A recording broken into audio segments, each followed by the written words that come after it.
साहिबा आपसे करते हैं, ये पूरा माजरा क्या है और आप इसको व्यक्तिगत तौर पर और अपनी पार्टी की लाइन के तौर पर किस तरीके से देखती हैं? देखिए मुकेश जी, मुझे लगता है जो जम्मू कश्मीर नेशनल कॉन्फ्रेंस की जो इस वक्त मौजूदा सरकार में है, उन्होंने अपनी लाइन जो है वो वाजह कर दी है। उन्होंने सही मानों में ये कहा है कि ये एक ह्यूमैनिटेरियन इशू है जिसको गवर्नमेंट ऑफ इंडिया को देखना चाहिए। जी। देखिए, जब ये रेफ्यूजीज जम्मू में आए या किसी भी खित्ते में हमारे मुल्क में वो सेटल, तो मैं नहीं कहूँगी सेटल हो गए, बल्कि जहां पर भी है, तो वहां पर वो बैठे हैं तब तक जब तक उनके बारे में फाइनली कोई डिसीजन गवर्नमेंट ऑफ इंडिया नहीं लेती है कि उनको डिप्यूट करना है।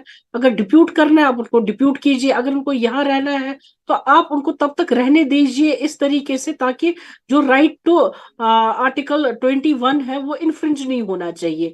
जिसमें आप जानते हैं कि जो हमारा आर्टिकल 21 है, ये कहता है right to live with dignity. ये हर एक के लिए, उसमें हर कोई सिटीजन आता है, चाहे वो बाहर का है चाहे वो यहाँ का है। तो हम अपने कानून की तरफ देखकर, अपने कॉन्स्टिट्यूशन की इज्जत करके और ह्यूमैनिटेरियन इशू को देखते हुए ये कहते हैं कि ये कहाँ का इंसाफ है कि आप ह्यूमन वैल्यूज जो है उसका हमें एहसास ना हो। हम ये कहें कि ये जानवर है तो इसलिए हम हालांकि हता के जो जानवर है हम उनकी प्रोटेक्शन के लिए भी आ जाते हैं, तो फिर पानी बंद करना, बिजली बंद करना, ये बिल्कुल सही बात नहीं है। गवर्नमेंट ऑफ इंडिया को अपनी पॉलिसी जो है हमारे मुल्क को वाजे करनी चाहिए। अगर वो चाहते हैं कि वो यहाँ से इनको निकाल जी। दे जी। तो उसी पॉलिसी के हिसाब से उनको यहाँ से निकाल दे, लेकिन जब तक वो यहाँ पर है, हम्म। जब तक वो यहाँ पर है, वो जिम्मेदारी हमारे सरकार की है और सेंटर की भी जिम्मेदारी है कि इनकी जिंदगियों के साथ खिलवाड़ नहीं करके बल्कि इनकी जिंदगियों का भी ख्याल रखे, जब तक कोई ना कोई पॉलिसी हमारे सामने वाज़ा नहीं हो जाती है। जी। जी। वापस आपके पास से लौटूंगा नीलोफर जी। अब जगदीप सिंह का हम लोग कर रहे हैं, कांग्रेस के प्रवक्ता के तौर पर हमारे साथ जुड़े हैं। जाहिर है आपकी जो पार्टी की लाइन है वो भी नीलोफर जी से मिलती जुलती ही होगी, मुझे ऐसा लगता है। मुकेश जी, आभार, शुक्रिया आपका। ये आपने जिस तरीके से इस विषय विशेष पर अपना पक्ष रखा, मैं समझता हूं ऐसा नहीं है, क्योंकि मानवीय संवेदनाएं और मानवता जी। प्राथमिकता रहनी चाहिए, फिर भले ही आप किसी भी सियासी तंजीम से क्यों ना हो। ये मामला ऐसा है कि जिस पर अगर हम बड़ा सीरियसली मनन करें तो हमें देखना पड़ेगा।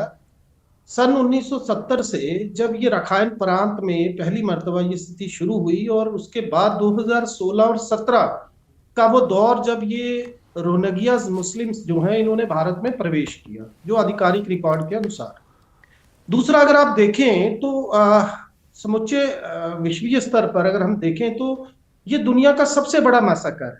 और यहाँ पर स्थिति बड़ी स्पष्ट है। मुझे ये समझ नहीं आ रहा कि आज भाजपा किस बिना पर यह सवाल खड़ा कर रही है और आखिर किससे कर रही है।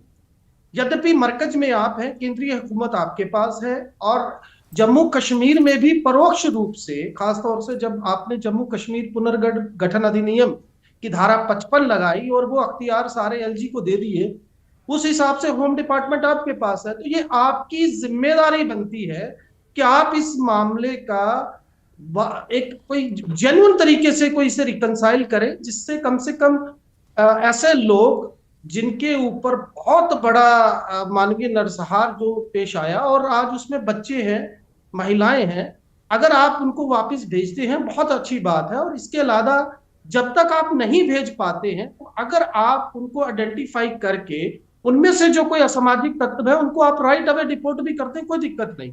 लेकिन कम से कम ये जरूर देखें कि ये रोहिंग्या जो है ये गुर्बत और मुफलसी का शिकार है, और हमारे देश में जिसकी संस्कृति, सभ्यता और कल्चर ये कहता है जी। वासुदेव कुटुंबकम की हम सभ्यता को बिलोंग करते हैं, तो मुझे लगता है कम से कम इतनी मानवीय संवेदनाएं तो हमें है ही कि कम से कम उस दौरान तक उनको जो उनके बुनियादी बिजली पानी जैसे हक हकूक हैं, जो हमारे संविधान के अनुसार भी जो एसेंशियल सर्विसेज का हिस्सा है, तो उसमें अगर आप एकाएक इस तरीके से चेंज लाएंगे ये कहते हुए कि ये जम्मू कश्मीर के अमन और शांति के लिए खतरा है, तो पहला सवाल यही खड़ा होता है कि आपकी हुकूमत में ये आए कैसे। जी। और इसमें एक और वापस बड़ी वापस आपके पास लौटूंगा और जाहिर है कि जो जो सवालात आप उठा रहे हैं और जो दूसरा पक्ष है उनसे हम जवाब भी लेंगे। हम रुख कर रहे हैं डॉक्टर एसपी वैद साहब का, एक्स डीजीपी हैं। तो ये जो सवालात उठाए जा रहे हैं प्रशासन की तरफ से कि जो रोहिंग्या हैं उनको कुछ केसेस ऐसे मिले हैं, जैसे जो दस्तावेज़ इनके पास हैं तो वो उसमें से बहुत सारे दस्तावेज़ ऐसे हैं जो फर्जी मिले हैं। कुछ जो इनका रहन सहन का अंदाज़ है वो भी सवालों के घेरे में आए हैं। बहुत सारे केसेस ऐसे मिले हैं जिसमें ये क्राइम पर आधारित हैं। तो वैद साहब, आप का क्या रुख है इस, क्योंकि दो भागों में बटा हुआ सा आ रहा है ये जो विषय है पूरा का पूरा। देखिए, नमस्कार। सबसे पहले आप सबको, आपके दर्शकों को, देखिए मैं किसी पार्टी से ताल्लुक नहीं रखता, लेकिन मेरा एज ए सिटीजन इस देश का और इस देश का एक सीनियर पुलिस अफसर रिटायर्ड होने के बाद की वजह से मेरा व्यू दोनों से थोड़ा मुख्तलिफ है। आप देखें, हम जानवर को भी पानी देते हैं। मेरे घर में बहुत सारे कुत्ते बिल्लियां हैं, मैं उनको भी पानी देता हूँ, रोटी देता हूँ। और वो भारत की संस्कृति, हम परिंदों को भी दाना डालते हैं, मेरे घर में डाला जाता है। तो अगर आपको याद होगा, मुंबई अटैक में एक टेररिस्ट जो 10 आए थे उसमें से एक पकड़ा गया था। क्या नाम था? कसाब जेल में रहा। कसाब नाम था ना? बिल्कुल बिल्कुल, कसाब जेल में रहा, हमारी कस्टडी में। वो हमें मारने आया था। हाँ। मेरे देश के लोगों को मारने आया था। पानी और बिजली उसको भी दिया। देखिए, ऐसा है, रोहिंग्यास या बांग्लादेशी जो अंदर हैं, जब तक हैं, बेसिक ह्यूमन डिग्निटी और लाइफ टू प्रॉपर्टी हमारी कॉन्स्टिट्यूशन सबको देती है, चाहे वो फॉरेन सिटीजन हो, इंडिया का सिटीजन हो, अक्यूज्ड हो, टेररिस्ट हो, जिसको फांसी भी लगनी उसको भी मिलता है जी। लेकिन जहां तक इलीगल इन्फिल्ट्रेटर्स का सवाल है, मेरे व्यूज उसमें बहुत दोनों से भिन्न है। वो ये है कि एक तो इलीगल इन्फिल्ट्रेटर्स, एक एस्टिमेट के मुताबिक बांग्लादेशी 3 से 5 करोड़ इंडिया में है और 40-50 हजार रोहिंग्यास आए हुए हैं। तो उनका पहले तो भारत में एंट्री नहीं होनी चाहिए थी। भारत सरकार को उसमें कदम उठाने चाहिए, और अगर किसी वजह से वो अंदर आए हैं तो उनके लिए होल्डिंग एरियाज होने चाहिए, उनके नकली कागज नहीं बनने चाहिए। बहुत सारे लोग, हम ही में से बहुत सारे किरदार जिनका बिल्कुल नहीं है, वो चंद पैसों के लिए अपना देश बेच देते हैं और इनको नकली आधार कार्ड और आइडेंटिटी कार्ड और राशन कार्ड बना के देते हैं। ये आप उनको पक्का सिटीजन बना रहे हो और इनको कोई सहानुभूति आपके देश के साथ नहीं है। ये जो भी यहां आया है बांग्लादेशी या रोहिंग्या, वो आए दिन आप देखते हैं क्रिमिनल एक्टिविटी में इन्वॉल्व है, टेररिज्म में इन्वॉल्व होते हैं। उनको भारत से कुछ लेना देना नहीं है, उनको अपना यहाँ डीजीपी साहब, वैद साहब, माफी के साथ मैं जो आपने सारी बातें कही हैं और जो आपके बयान का अगर मैं निष्कर्ष निकालूं तो मैं खुद ही चक्रव्यूह में फंसा हुआ लग रहा हूँ आज पहली बार। तो थोड़ा स्पष्ट शब्दों में कि आप क्या कह रहे हैं कि इनको यहाँ पे रखा जाना चाहिए, नहीं रखा जाना चाहिए, तो थोड़ा सा जो आपका मत है अगर हम कहें उसको आप साफ तरीके से मेरा मत ये है मेरा मत ये है कि भारत सरकार को कदम उठाने चाहिए कि इनको सबको आइडेंटिफाई करके होल्डिंग एरियाज में रख के और जितना जल्दी हो सके इनको पुश बैक करना चाहिए, जो आज अमेरिका और यूरोप भी कर रहा है। क्योंकि उसकी वजह से उनकी देश की सिक्योरिटी खत्म, इंटेग्रिटी और सिक्योरिटी को थ्रेट है। तो भारत में भी वो चीज है और इनको, लेकिन जब तक है खाना पानी बिजली पानी देना। जी, वापस आपके पास से लौटूंगा, एक बार रुक करता हूं। भारतीय जनता पार्टी के प्रवक्ता हमारे साथ हैं आरएस पठानिया जी। पठानिया जी, अभी जो इस चक्रव्यूह के दौरान ही हमें जो उदाहरण दिए गए वो ये कि पाकिस्तान से 10 लोग आए थे, उन्होंने मुंबई में ताज पर हमला किया, ओबरॉय पे हमला किया, बाकी सब मर गए, बहुत सारे लोग उन्होंने मार दिए, जिसमें हमारे देश के भी लोग थे, विदेशों के भी लोग थे। लेकिन जो कसाब पकड़ा गया उसको हमने जेल में रखा, उसकी सिक्योरिटी पर हमने करोड़ों रुपए खर्च दिए, और कभी कभी वो बिरयानी खिलाने की मांग भी करता था, तो उसको बिरयानी भी बहुत खिलाई हमारी सरकार ने, हमारे पैसों से, हमारे टैक्स के पैसों से। तो ये भारत देश हमारा है। तो अब रोहिंग्या आ गए हैं तो ये हमारे मेहमान हैं, जैसे कि उमर अब्दुल्ला साहब कह रहे हैं, उनके बेटे कह रहे हैं। तो अब इनको क्योंकि शरण दी है आपने, शरणार्थी हैं, तो ऐसे बिजली पानी काटना ठीक नहीं लग रहा है इनको। क्या कहेंगे आप? जी, सबसे पहले सभी जो ऑनबोर्ड पैनलिस्ट हैं सबको मेरी ओर से आदाब, नमस्कार। मैं स्पष्ट बात करने में जिसे कहते हैं यकीन रखता हूं। भारत एक ऐसा कंट्री, एक ऐसी पॉलिटी, एक ऐसा प्रजातंत्र जो रूल ऑफ लॉ के तहत चलता है। मैं साफ और स्पष्ट उन लोगों से जो अभी भी संवैधानिक पदों पर जिसे कहते हैं आसीन हैं, या पिछले जिसे कहते हैं पास्ट में संवैधानिक पदों पर रही हैं। आपने एक नेताजी का नाम लिया, मैं उनकी ओर भी कटाक्ष करते हुए कहूंगा, उनकी पार्टी भी आज यहाँ रिप्रेजेंटेड है। तो India is a democracy, India is a polity, India is a state which is governed by the rule of law.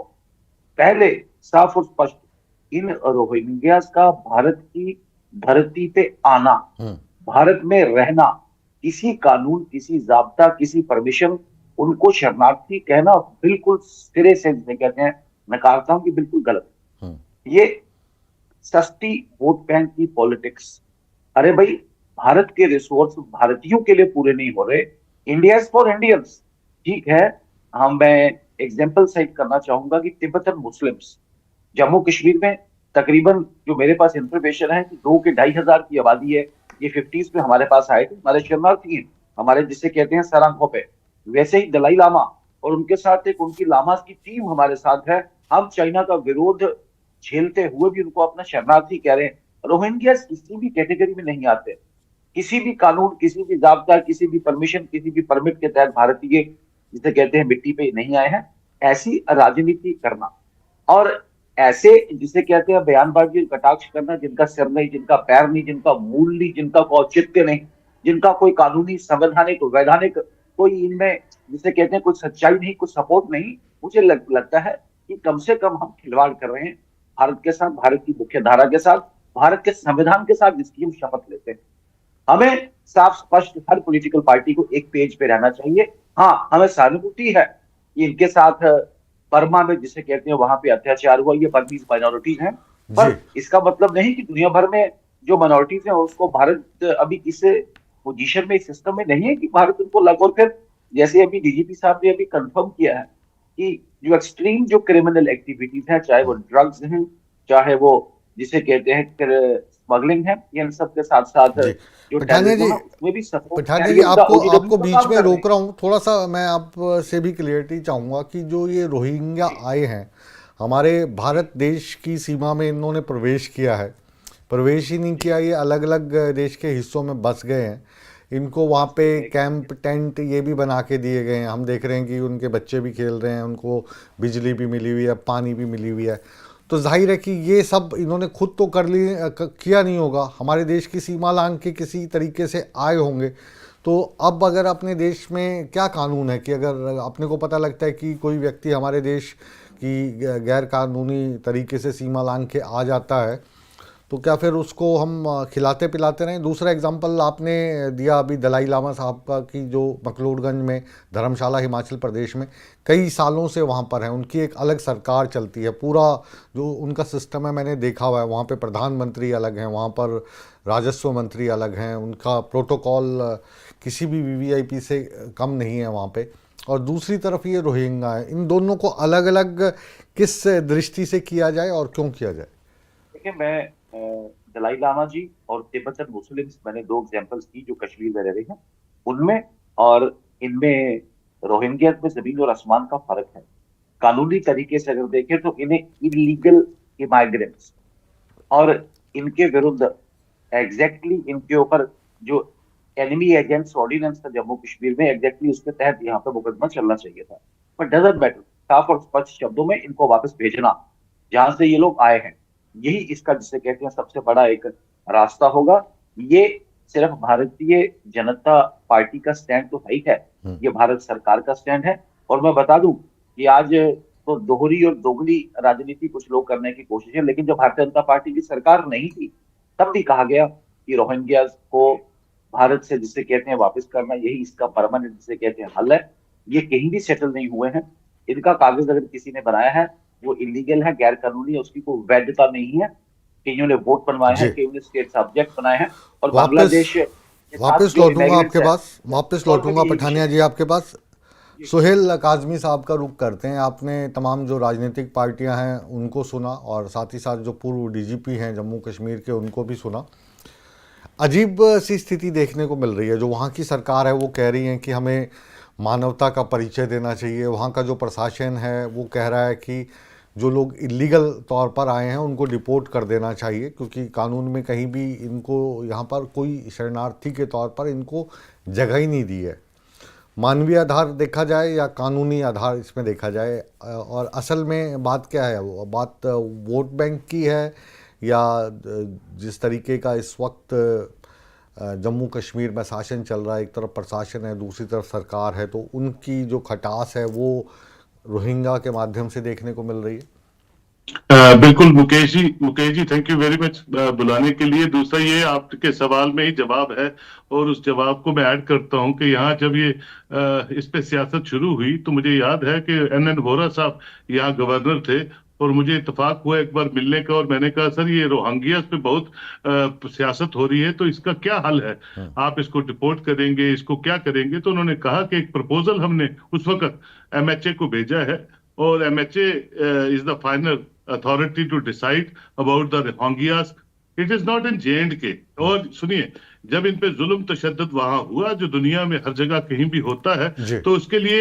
UN की इंटरवेंशन से सर, यूएन की इंटरवेंशन से पूरी दुनिया में, ये नहीं कि हिंदुस्तान ही सिर्फ ये आए हैं, पूरी दुनिया में फ्री एक्सेस दी गई कि कहीं भी ये जाएं अपनी जान माल का हिफाजत करें, और उनकी रेजोल्यूशंस के हिसाब से ये भारत में भी आए। और भारत की बहुत सी स्टेटों में रोहिंग्यास बसे हैं और जम्मू कश्मीर में भी कुछ रोहिंग्यास आगे। ना किसी पॉलिटिकल पार्टी ने इनको बसाया, ना किसी पॉलिटिकल पार्टी ने मुझे लगता है इनको रिहेबिलिटेट करने की बात की। हाँ, सियासत शुरू हो गई और सब मैंने उनसे पूछा कि सर ये इनको डिपोर्ट कहते हैं, ये प्रोरोगेशन जो है, इनको डिपोर्ट करना है, इनको किस स्टेट में रखना है, इनको किस तरह से करना है, ये टोटल प्रोरोगेटिव जो है मिनिस्ट्री ऑफ होम अफेयर्स का है, गवर्नमेंट ऑफ इंडिया को। जो भी नोटिफिकेशन, तब ये पुरानी बात कर रहा हूं, उसके बाद तो 3 गवर्नर्स यहाँ चेंज हो गए, तो ये वो जब भी कोई डायरेक्शन देंगे गवर्नमेंट ऑफ इंडिया, उस डायरेक्शन पे इनको रिहेबिलिटेट किया जाएगा, इनको वापस भेजा जाएगा, जो भी उनका निर्देश होगा। लेकिन देखने को ये आया कि यहाँ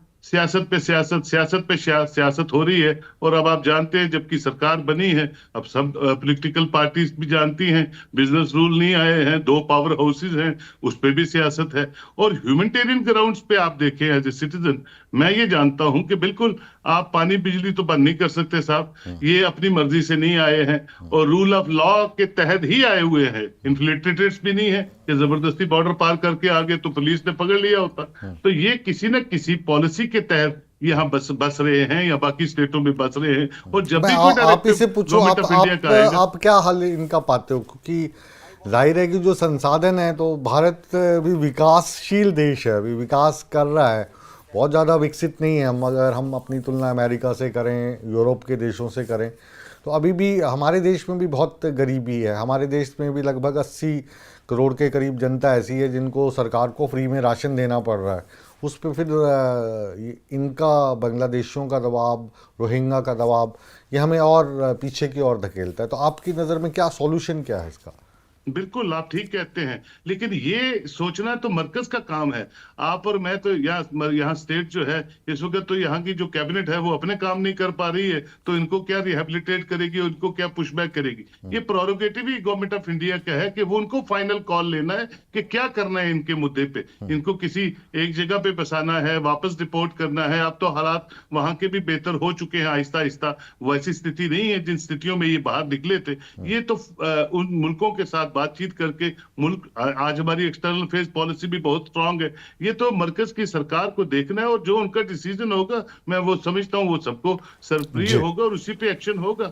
जी, वापस लौटते हैं आपके पास और अब रुख करते हैं तेजिंदर सिंह सोढी, हमारे वरिष्ठ संपादक जम्मू कश्मीर लद्दाख के। ये जो सारी बातचीत आपने सुनी और आज सुबह से इस विषय को लेकर हम भी आपसे लगातार टच में हैं, तो सोढी साहब, आपके हिसाब से इसका हल क्या है? क्योंकि अभी अगर हम इसको पत्रकार की नज़र से देखें तो ऐसा लगता है कि जो प्रशासन है वो इस वक्त एलजी की तरफ से कार्रवाई कर रहा है और जो वहाँ की सरकार है वो जाहिर है कि उसका विरोध कर रही है। तो ये विरोध एक देखने को सामने को मिल रहा है, लेकिन सवाल है कि ये खुद वहाँ पे पहुँचे नहीं होंगे, कोई ना कोई तो इनको आसरा मिला होगा। जाहिर है कि इन्होंने आके वहाँ से सीधे टेंट कार्ड नहीं लिए होंगे, पानी का कनेक्शन खुद नहीं ले लिया होगा, बिजली खुद नहीं ले ली होगी। अब इसको अगर काटने का काम प्रशासन कर रहा है और उसमें लगता है कि कहीं ना कहीं जो केंद्र सरकार है उनके दिशा निर्देश हैं, तो इनको जो रोकने की बात कर रहे हैं या इनको जो फैसिलिटीज़ बरकरार रखने की बात कर रहे हैं, उसमें आप कोई राजनीति देखते हैं?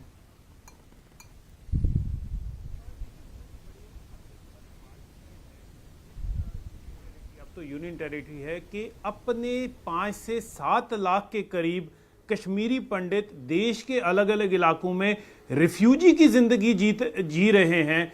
पिछले 30 से लगभग 30-35 साल हो चुके हैं। 5 से 7 लाख कश्मीरी पंडित यहाँ के जो एबॉर्जनीज हैं, जम्मू कश्मीर के रहने वाले, कश्मीर घाटी से उन्हें अपने घरों से निकाल दिया गया।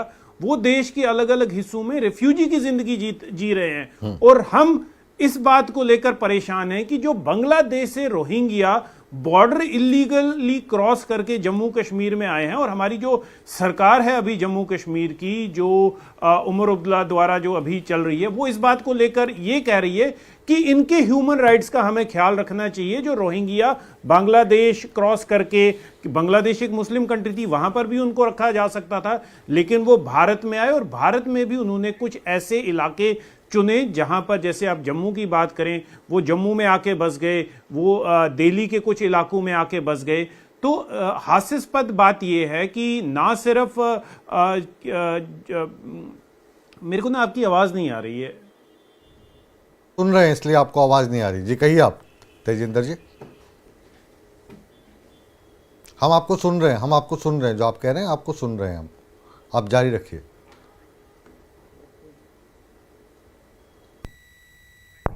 हाँ, लगता है सोढी साहब तक हमारी आवाज़ नहीं पहुंच पा रही, लेकिन असल में आप कह रहे थे और हम सुन रहे थे। फिर भी जो टेक्निकल टीम है वो इस ग्लिच को ठीक करने का काम कर रही है। दोबारा से एक बार रुख करते हैं नीलोफर मसूद जी का। जो तेजिंदर सिंह हैं, इन्होंने भी जो सवाल उठाया है सोढी साहब ने, ये भी बहुत वाजिब सा है कि यही वो कश्मीर है जहाँ से हज़ारों की तादाद में जो कश्मीरी पंडित थे वो बेघर हो गए। ये सोढी साहब खुद बारामूला से ताल्लुक़ रखते हैं, ये भी घर बार से बाहर होके आज जम्मू में बैठे हैं। तो इनकी फ़िक्र कम है और जो बांग्लादेश से रोहिंग्या आए हैं उनकी फ़िक्र ज़्यादा है।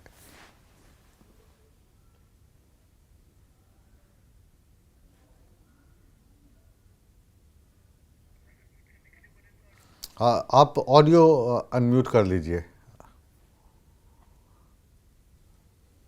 देखिए, हमारी सरकार की जो प्रायोरिटी है पहली ही रहेगी कि जो हमारे कश्मीरी पंडित बरादरी है या उसमें जो भी माइग्रेंट, जिसने माइग्रेशन यहाँ पर की है, उनको वापस यहाँ लाए, तो इनको यहाँ पर बसाए। बल्कि इस तरह से नहीं कि जैसे कि बीजेपी ने पिछले 10 सालों में कहा कि हम उनको केपी का इस्तेमाल करके एज ए वोटर कार्ड, हमने कभी ना इस्तेमाल किया है, ना करेंगे।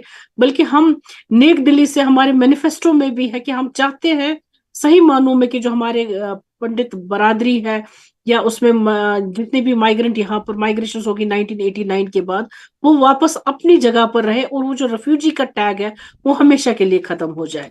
जहां तक रही हमारे मुल्क की बात, आप खुद जानते हैं कि जो हमारा मुल्क है, कि मैं अभी आर्टिकल 21 की बात कर रही थी, अभी हम रेफ्यूजी कन्वेंशन 1951 है, प्रोटोकॉल 1967 है, हम उस चीज को मानते हैं और यूएन के साथ हम जुड़े हुए हैं, इन प्रोटोकॉल्स का, इन रिफ्यूजी कन्वेंशंस का हम बिल्कुल मानते भी और उनकी इज्जत भी करते हैं। ये कहाँ का इंसाफ है? एक इंसान जो है, आप ये कहते हैं कि चाहे वो कहाँ से भी आया, क्या आया, अभी हमारे देश में सेटल है। हमारा देश जो है फेयरनेस, जस्टिस, इक्विटी के लिए मशहूर है। हमारे अपने रिच ट्रेडिशंस है, एथिक्स है हमारे। क्या हमारे एथिक्स, हमारे रिच ट्रेडिशन हमें ये सिखाते हैं कि एक इंसान जो है, आप उनको पानी भी छीन लो, खाना भी नहीं दो, बल्कि वो मैडम ऐसे ही मर आप जो जाए? कह रहे हैं बिल्कुल हम मानवीय कैसे आधार लोग पे नहीं जो हैं? आप बातें बोल हमारा रहे हैं देश बिल्कुल वैसा दिल को नहीं छू रही हैं। अब सोडी साहब आप तक मेरी आवाज पहुंच पा रही है? तो तो ये जो सवाल उठा रहे थे कि जो यहाँ से चले गए कश्मीरी भय के कारण, या जो सिख फैमिलीज हैं उनका पलायन हो गया कश्मीर के भागों से, तो उनकी चिंता सरकार को कम है, इनकी ज़्यादा है। ये मेरा सवाल था। मतलब आप इसका डिफरेंस समझने की कोशिश देखिए, कीजिए। हम ये नहीं कह रहे हैं कि किसी का आप बिजली काट लो, पानी मत दो, मुझे समझ या आ किसी गया पे आपकी जुर्म करो। क्वेश्चन। ये हमारा ऐसा कहने नहीं, का बिल्कुल तात्पर्य नहीं है। देखिए मुकेश जी, मैंने उसी सवाल का जवाब दिया कि ऐसा नहीं है कि हमें प्राइवेटाइज अपने सिटीजन्स के बारे में कोई भी जो मसला है वो नहीं करना है, या उनकी रिहैबिलिटेशन वापस अपने घरों में, अपनी जगह पर नहीं करनी है। वो हमारी प्रायोरिटी तो है ही, और होनी भी चाहिए हमारे मुल्क की। लेकिन अगर कोई लोग यहाँ पर 2012 से आए हुए हैं, रह रहे हैं, जब तक एक वाज़ेह पॉलिसी, या तो हम रिफ्यूजी कन्वेंशन 1951 में बिलीव नहीं करते, अब कोई वाज़ेह पॉलिसी हम कहते हैं, आप वाज़ेह पॉलिसी दे दीजिए, इनको वापस डिप्यूट कीजिए। हम ये नहीं कहते कि आप इनको इधर ही रखिए, ना तो वो हमारा वोट बैंक है। इस वक्त सरकार हमारी है, 5 साल चलेगी, हमारा तो कोई वोट तो बैंक से ताल्लुक ही नहीं, धीरे तो धीरे हमें जैसे वोट डालना। कागजात बन रहे हैं मैडम, वोट बैंक भी बन जाता है। अभी खैर देखिए, अभी उस मसले वेरिफिकेशन पर हो नहीं रही आ है, रहे। एक बार आप आप खुद आपके जानते हैं, जो वेरिफिकेशन हो साथी रही है। कांग्रेस के स्पोक्स पर्सन हैं उनसे भी इस पे राय लेते हैं। जगदीप जी, दर्द ये हो रहा है हिंदुस्तान के बाकी हिस्सों में हर एक व्यक्ति को कि जो कश्मीरी पंडित हैं वो निकाल दिए गए, जो सिख फैमिली हैं वो वहाँ से विस्थापित होगी, लेकिन रोहिंग्याओं के लेकर जो सरकार है वो कह रही है नहीं, इन पे तो नरमी बरतनी चाहिए क्योंकि ये हमारे मेहमान हैं। मुकेश जी, यहाँ तक मैं समझ पा रहा हूँ कि काफी सारे पार्टिसिपेंट हैं, तो मुख्तसर शब्दों में मैं नक्शल में अपनी बात पूरी करूंगा। सर्वप्रथम जिस तरीके से तुलनात्मक ढंग से, कि चाहे वो दलाई लामा हो, कश्मीरी पंडित हो, कंपैरेटिवली जब ये हम अवलोकन करते हैं, तो मेरा ये मानना है कि इंसान इंसान होता है। उसकी सामाजिक राजनीतिक परिस्थितियां क्या हैं उनको सामने रखकर मुझे नहीं लगता कि कोई विचार विमर्श होना चाहिए, पहली बात।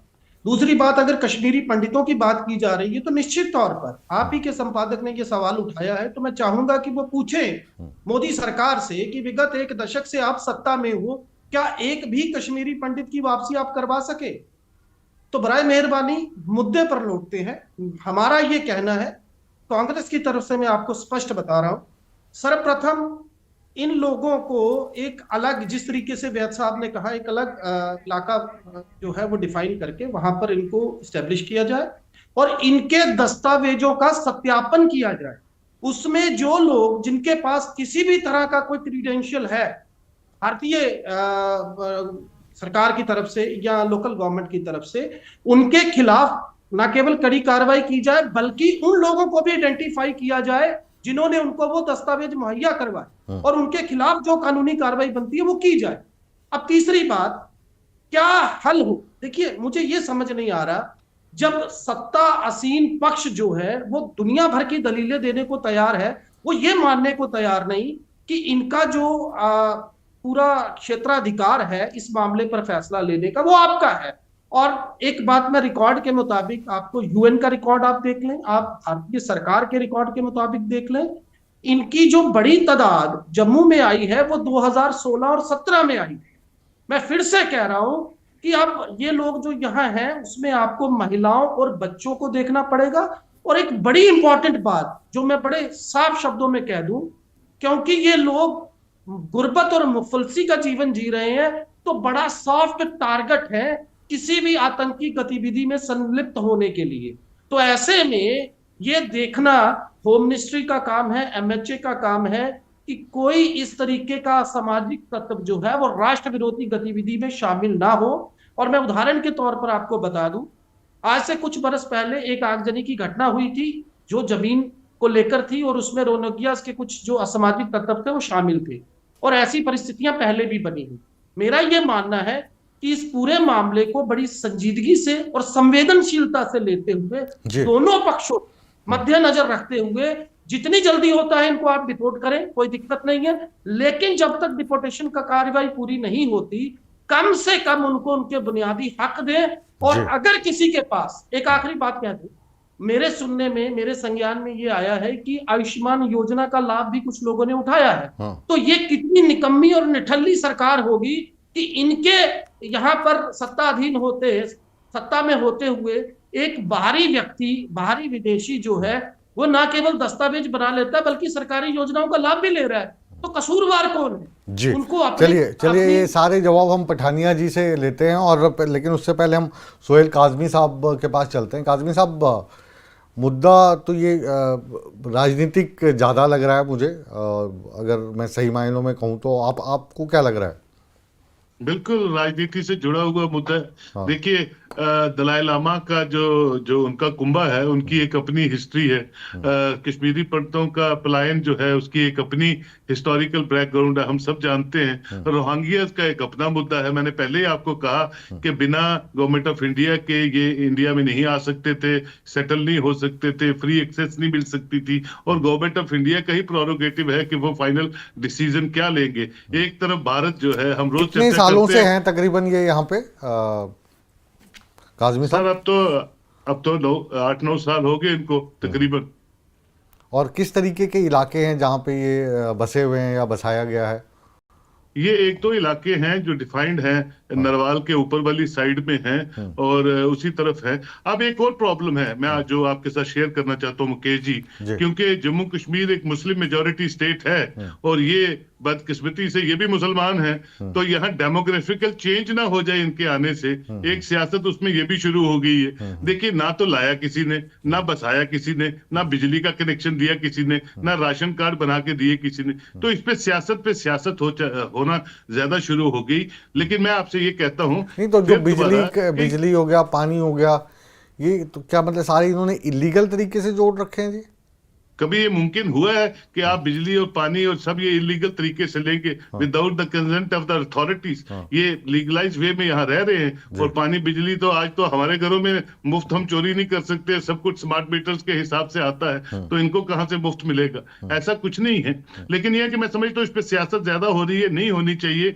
जहां तक बात है रिहेबिलिटेट करने की, तो आज हमारी जो छवि है पूरे भारत की, आप देखिए कोविड में हम 140 करोड़ की आबादी है, गुर्बत से भरा हुआ मुल्क है, और हिंदुस्तान आदि दुनिया को कोविड की दवाइयां बांट रहा था। आज हिंदुस्तान जो है कन्फ्लिक्ट जोन, जहां जहां भी वॉर्स होती है वहां भी ह्यूमन एंगल के तहीं मदद पहुंचाता है। और हमारी छवि जो है पूरी दुनिया में आज किस तरह की हुई है under the stewardship of honourable prime minister. तो ये जो मसला है ये इतना बड़ा मुद्दा नहीं है जिसपे सियासत होनी चाहिए। तो इस पे एक final decision government of India ले और जम्मू कश्मीर को ये मुसीबत है, ये जो बिला वजह की बहस है, इससे आजाद करे। जी, हम डॉक्टर SP वैद साहब के पास चल रहे हैं। वैद साहब, ये भी सुनने में मिल रहा है कि जो अधिकांश जो इनकी बस्तियां बसाई गई हैं उनके आसपास ही जो हमारे सैनिकों की बैरक्स हैं, कानूनी दृष्टि से बहुत ज़्यादा संवेदनशील है। तो ये वाला जो खतरा है इसको आप किस तरीके से देखते हो? क्योंकि ये भी गरीब हैं, आसानी से लोभ में भी आ सकते हैं, और बहुत सारे केसेस ऐसे भी देखने को मिले जिसमें खुद ये क्राइम में इन्वॉल्व भी पाए गए हैं। नशे का धंधा हो, इवन वैश्यवृत्ति भी ये कर रहे हैं, कुछ ऐसे भी आरोप इनके ऊपर लगे हैं। कैसे देखते हैं आप इन सभी चीज़ों को? देखिए, ऐसा है कि जैसे सोहेल बता रहे थे, ये ज़्यादातर नरवाल, बठिंडी इस इलाके में बसे हैं, और उधर आर्मी का ब्रिगेड हेडक्वार्टर भी है, और कुछ CRP के बटालियन हेडक्वार्टर्स वगैरह हैं। तो ये डेफिनेटली नेशनल सिक्योरिटी का थ्रेट रहता है। और इनको एक्चुअली मैं बता दूं, लाने वाले इनके गाइड्स होते हैं जो जैसे ही ये क्रॉस करते हैं इलीगली इनको वो यहाँ लेकर आते हैं और बसाते हैं, और उसमें हमारे लोग कुछ मुलव्विस होते हैं जो इनको जो बाकी इनकी ज़रूरियात होती हैं वो पूरी करते हैं अपने कुछ फ़ायदे के लिए। और मेरा ये मानना है कि इस देश के रिसोर्सेज पर पहला हक जो है वो हमारे देशवासियों का है। और ऑलरेडी भारत बहुत बड़ा विशाल देश है, 140-45 करोड़ का। तो इस तरह से अगर 3 से 4-5 करोड़ बांग्लादेशी आ गए और रोहिंग्याज उसके ऊपर आ गए, तो भारत जो ऑलरेडी एक गरीब देश है और अपने लोगों की ज़रूरतियात पूरी नहीं कर पा रहा है, तो इस तरह से मेरे हिसाब से एक तो इनको अलाउ नहीं करना चाहिए था। अगर आ गए हैं तो अभी भी ये primary responsibility ministry of home affairs की है, जैसे सोहेल कह रहे थे। हमने भी जब मैं सर्विस में था कई बार ये एमएचए में मैटर उठाया, और एमएचए को ही इनको आइडेंटिफाई करके इनके लिए होल्डिंग एरियाज बनाने चाहिए और इनको पुश बैक करने के लिए उनकी कंसर्न गवर्नमेंट से बातचीत करनी चाहिए, चाहे वो बांग्लादेश की हो या म्यांमार की हो, और अल्टीमेटली इनका सलूशन भी वही है। लेकिन इनके जो कागज यहाँ बना रहे हैं उन अफसरों को आइडेंटिफाई करना चाहिए, उनके खिलाफ कार्रवाई होनी चाहिए, ताकि कोई और ऐसा इनको परमानेंट सिटीजनशिप देने की तरफ जो वोट बैंक बाद में शुरू हो जाएगा। और आज देख रहे हैं आप किस तरह की स्थिति बन रही है यूएस में, किस तरह से की स्थिति यूरोप में बन रही है, और वहां भी इन स्पाइट ऑफ एवरीवन हर एक ने यूएनएचआरसी की जो कन्वेंशन है उसको साइन किया है। लेकिन आज अमेरिका आपने देखा किस तरह से नेब राष्ट्रपति जो इलेक्ट हुए हैं डोनाल्ड ट्रंप, वो कहते हैं मैं जितने इलीगल जो रिफ्यूजीज आए हैं उनको मैं वापस भेजूंगा, और वही हालत यूरोप के बहुत सारे देशों की है। तो मैं समझता हूं भारत को इसमें स्टैंड लेना चाहिए, और आप इसको देश को पूरा धर्मशाला नहीं बना सकते, लेकिन जब तक है बेसिक फैसिलिटीज देनी है। जी, वापस आपके पास लौटने की कोशिश करूंगा। आरएस पठानिया साहब भारतीय जनता पार्टी के प्रवक्ता के तौर पर हमारे साथ जुड़े हुए हैं। पठानिया साहब, लबोलबाब जो पूरा इस परिचर्चा का निकल रहा है, चक्रव्यूह की चर्चा का, वो ये है कि कोई भी जो पॉलिटिकल पार्टी है वो इस पक्ष में नहीं है कि इनको यहीं पर बसाया जाए, चाहे वो नेशनल कॉन्फ्रेंस है या कांग्रेस है या डीजीपी साहब हैं या सोहेल काज़मी साहब हैं। इनका ये कहना है कि इनको तो डिपोर्ट करना ही चाहिए, और डिपोर्ट करने का जो प्रोसेस है वो केंद्र सरकार की तरफ से होना चाहिए। और लेकिन जब तक यहाँ पर हैं तब तक जो बुनियादी चीज़ है, बिजली पानी जैसी जो बुनियादी चीज़ें हैं वो इनको मिलनी चाहिए। और दूसरा इस चीज़ की भी नज़र रखनी पड़ेगी कि जो ऑफिसर हैं कुछ लोग करप्शन के चलते इनके कागजात बना रहे हैं, इनको सुविधा मुहैया करवा रहे हैं, उनकी भी पहचान होनी चाहिए। जी, आपने बिल्कुल ठीक कहा। पहले तो आप सबके ध्यान में ले आओ, भारत सरकार विशेषकर मिनिस्ट्री ऑफ एक्सटर्नल अफेयर्स ने, मिनिस्ट्री ऑफ होम अफेयर्स ने ऐसे प्रावधान बनाए हैं कि रोहिंग्या का जो इग्रेस, जो इमाइग्रेशन, इलीगल इमाइग्रेशन जो भारत में हो रहा था, वो आज के बाद ना हो, इसके ऊपर सख्त से जिसे कहते हैं अंकुश लगाया गया।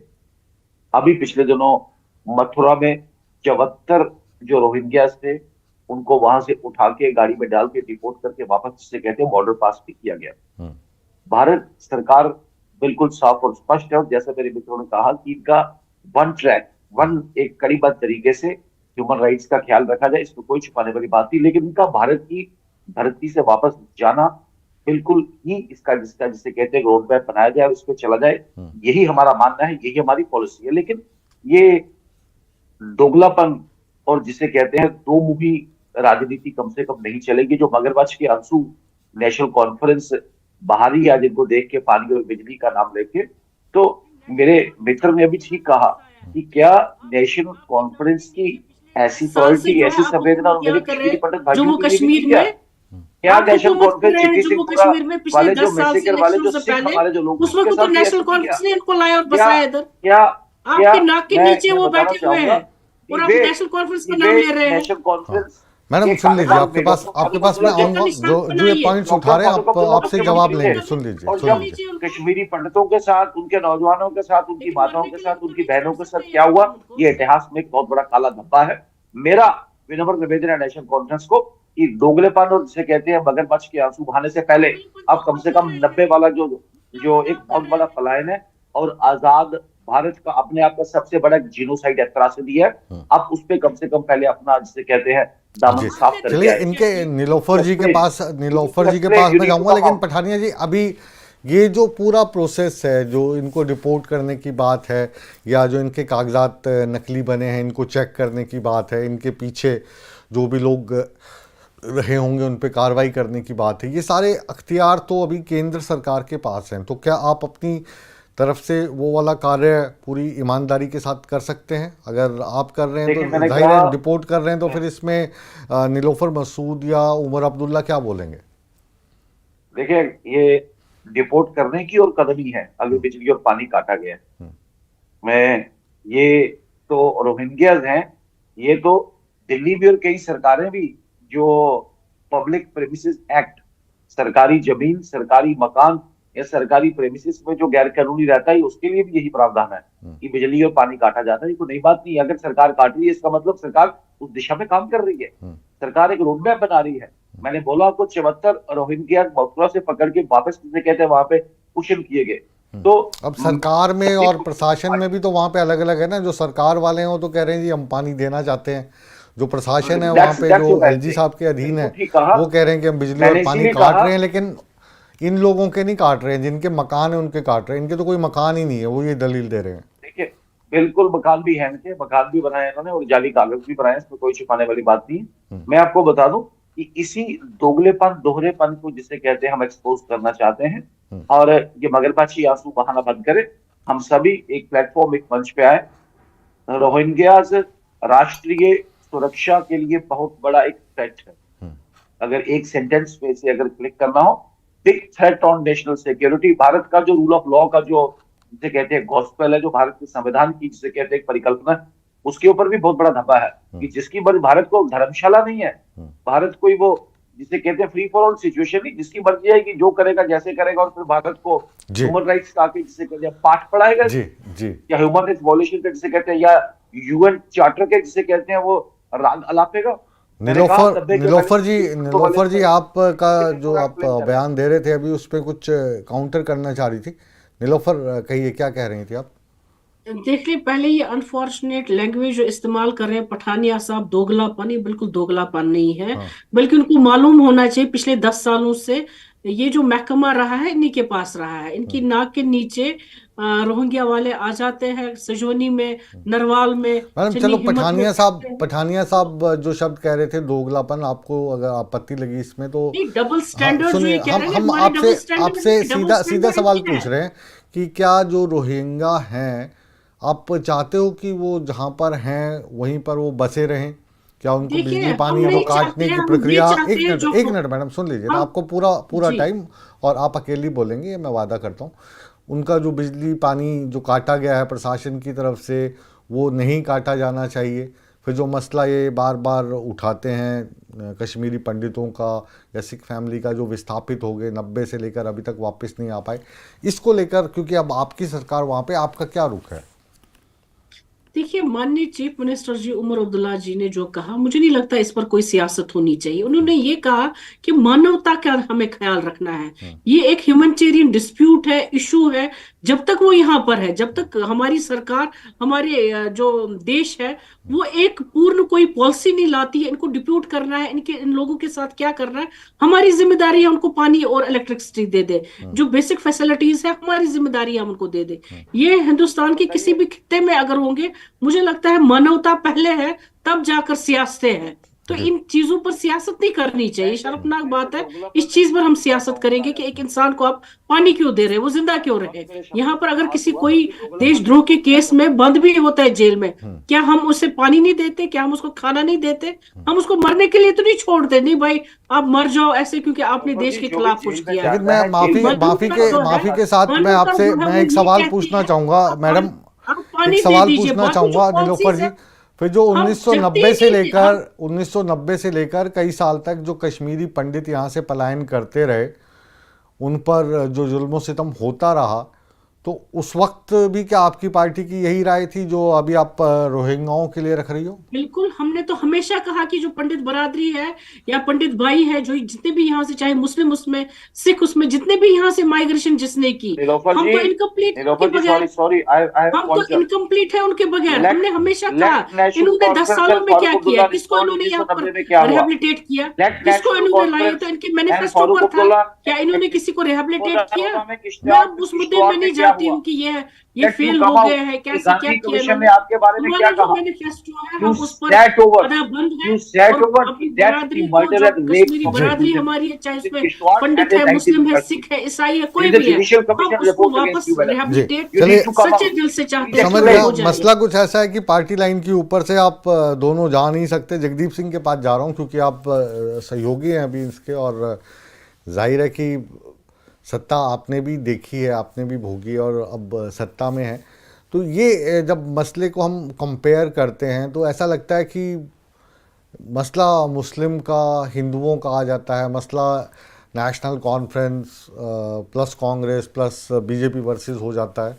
उसमें फिर कभी मानवता की बात आ जाती है, कभी ये बात आ जाती है कि ये लोग इलीगल हैं।